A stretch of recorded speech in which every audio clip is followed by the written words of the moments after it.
తిరుపతి జిల్లాలో వర్షం ఎడతెరిపి లేకుండా కురిసింది.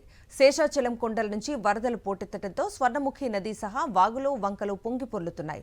తిరుపతిలోని లోతట్టు ప్రాంతాలు నీట మునిగాయి. చిత్తూరు, తిరుపతి కలెక్టరేట్లలో అధికారులు కంట్రోల్ రూమ్లు ఏర్పాటు చేశారు. చెన్నై, విజయవాడ జాతీయ రహదారిలో రాకపోకలకు తీవ్ర అంతరాయం ఏర్పడింది. చిల్లకూరు సమీపంలో వరగలి క్రాస్ రోడ్ నుంచి 2 కిలోమీటర్ల మేర వాహనాలు బారులు తీరాయి. శ్రీకాళహస్తితో పాటు తొట్టంబేడు, కోడూరు, బుచ్చినాయుడు, కండ్రిగ, వడమాలపేట, ఏర్పేడు, వెంకటగిరి, బాలాయపల్లె, పెళ్లకూరు, సూళ్లూరుపేట తదితర చోట్ల భారీ వర్షానికి ప్రజలు ఇబ్బందులు పడ్డారు. ఇటు ప్రకాశం జిల్లాను భారీ వర్షాలు ముంచెత్తుతున్నాయి. అల్పపీడన ప్రభావంతో జిల్లా వ్యాప్తంగా భారీ వర్షాలు కురిశాయి. దీంతో వాగులు వంకలు పొంగి పొర్లుతున్నాయి. ఒంగోలు నగరంలో నిన్న రోజంతా కురిసిన భారీ వర్షానికి రోడ్లు జలమయమయ్యాయి. రోడ్లపై మోకాళ్ల లోతులో వరద నీరు చేరింది. ఇటు మార్కాపురంలో కురిసిన భారీ వర్షానికి పంట చేలు నీట మునిగాయి.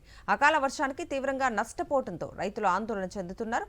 మరోవైపు సింగరాయకొండలో కురిసిన భారీ వర్షం ప్రజా జీవనానికి అంతరాయం కలిగించింది. కొత్తపట్నం, పాకాలలో మత్స్యకారులు సముద్రంలోకి వెళ్లకపోవడంతో బోట్లు ఒడ్డునే ఉండిపోయాయి.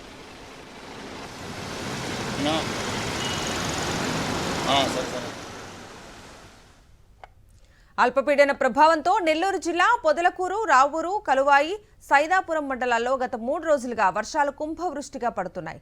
భారీ వర్షాల ధాటికి జనజీవనం ఎక్కడికక్కడ స్తంభించిపోయింది. వర్షాల కారణంగా చిరు వ్యాపారులు ఇబ్బందులు పడుతున్నారు. పలు ప్రాంతాల్లో నిలిచిన వర్షపు నీటితో గ్రామస్తులు అవస్థలు పడుతున్నారు.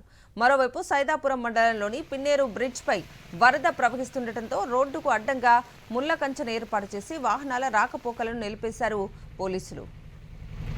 బంగాళాఖాతంలో కొనసాగుతోన్న తీవ్ర అల్పపీడన ప్రభావం రాయలసీమ, దక్షిణ కోస్తా జిల్లాలపై ఇవాళ కూడా ఉన్నట్లుగా వాతావరణ అధికారులు సూచిస్తున్నారు. దీంతో పాటు పలు జిల్లాల్లో మోస్తారు వానలు కురుస్తాయని తెలిపారు.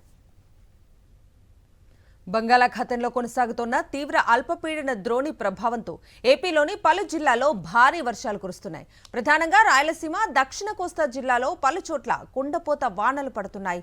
ఉమ్మడి చిత్తూరు జిల్లా తడిసి ముద్దైంది. అకాల వర్షం కారణంగా ప్రజలు తీవ్ర ఇబ్బందులు పడ్డారు.